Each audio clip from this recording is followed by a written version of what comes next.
বিসমিল্লাহির রহমানির রহিম। আসসালামু আলাইকুম। আজকে কথা বলার বিষয় হচ্ছে পানিবাহিত রোগ। পানিবাহিত রোগ কোনগুলো? পানিবাহিত রোগ হচ্ছে cholera, typhoid, hepatitis A, giardiasis, amoebiasis, এইগুলো হচ্ছে পানিবাহিত রোগ।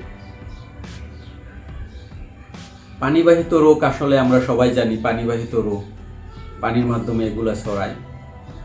আমরা এই জন্য সবাই ফিল্টারেশন পানি পান করি অথবা পানি ফুটিয়ে পান করি।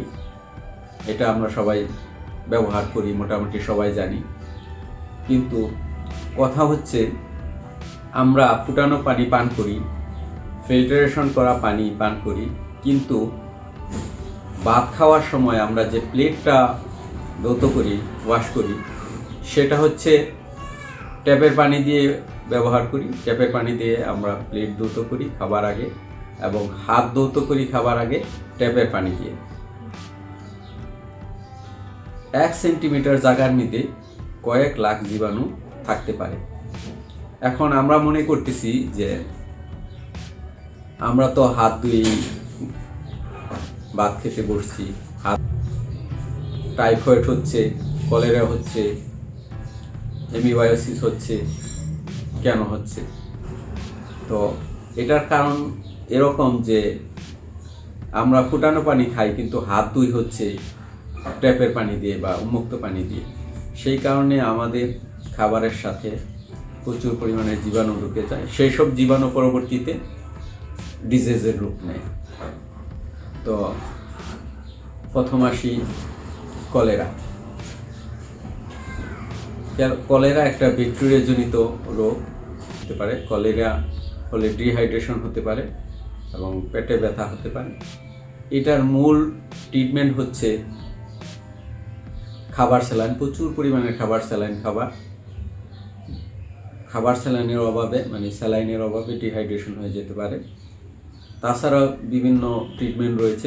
আমরা সম্মানিত ডাক্তারের পরামর্শ নিয়ে সিপ্রোফ্লক্সাসিন 1000 মিলিগ্রাম অর্থাৎ 2টা 500 milligram tablet at a time আমরা খেতে পারি, অথবা এজিথ্রোমাইসিন, যে কোনো কোম্পানির এজিথ্রোমাইসিন 500 মিলিগ্রাম 2টা অ্যাট এ টাইম নিতে পারি।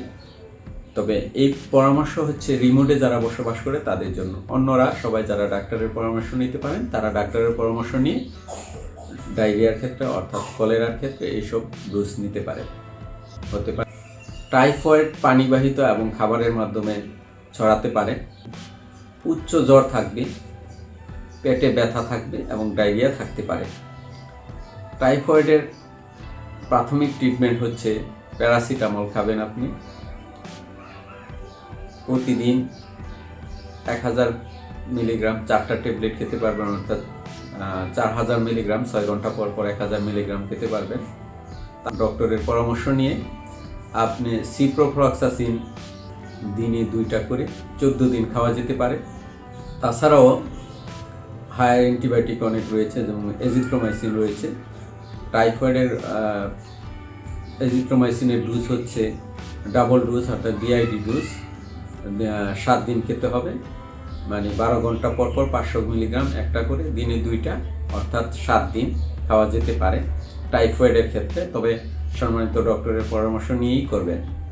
তাছাড়াও হায়ার অ্যান্টিবায়োটিক রয়েছে, যেমন সেফিক্সিম 200 মিলিগ্রাম যদি 50 কেজি বা 55 কেজি বা 45 কেজি হয় ওজন, সেই ক্ষেত্রে 200 মিলিগ্রাম বিআইডি ডোজ অর্থাৎ দিনে 2 বার 10 দিন খাওয়া যেতে পারে। এটা সম্মানিত ডক্টরের পরামর্শই মতো খাওয়া যেতে পারে। তারপর হচ্ছে হেপাটাইটিস। এটা একটা মারাত্মক রোগ, পানিবাহিত রোগ, খাবারের মাধ্যমেও ছড়ায়। হেপাটাইটিস এ এর মাধ্যমে জন্ডিস হতে পারে, এবং জন্ডিস হলে শরীর দুর্বল লাগবে এবং পেটে ব্যথা হতে পারে। জন্ডিসের প্রাথমিক ট্রিটমেন্ট হচ্ছে রেস্টে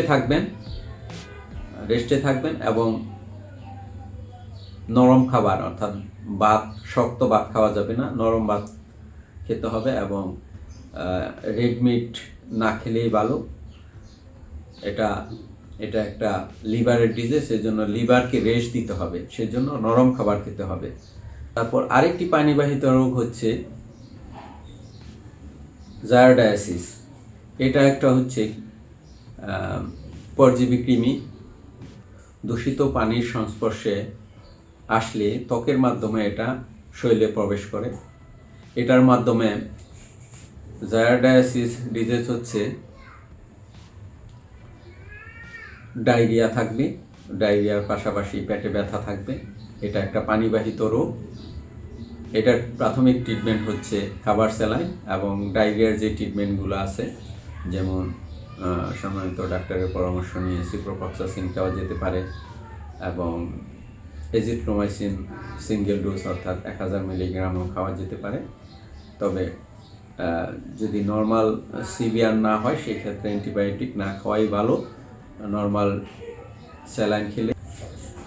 স্যালাইন খেলেই রিকভার হওয়ার সম্ভাবনা রয়েছে। আমরা যে পানি পান করি, ফুটিয়ে পানি পান করার নর্মাল টেম্পারেচার হচ্ছে আমরা 65 ডিগ্রি সেন্টিগ্রেড তাপমাত্রায় ফুটাইলে, অর্থাৎ 149 ডিগ্রি ফারেনহাইটে পানি ফুটালে মোটামুটি জীবাণুমুক্ত হয়, অর্থাৎ 99.99% ব্যাকটেরিয়া, ভাইরাস এবং অন্যান্য পরজীবী মারা যায়।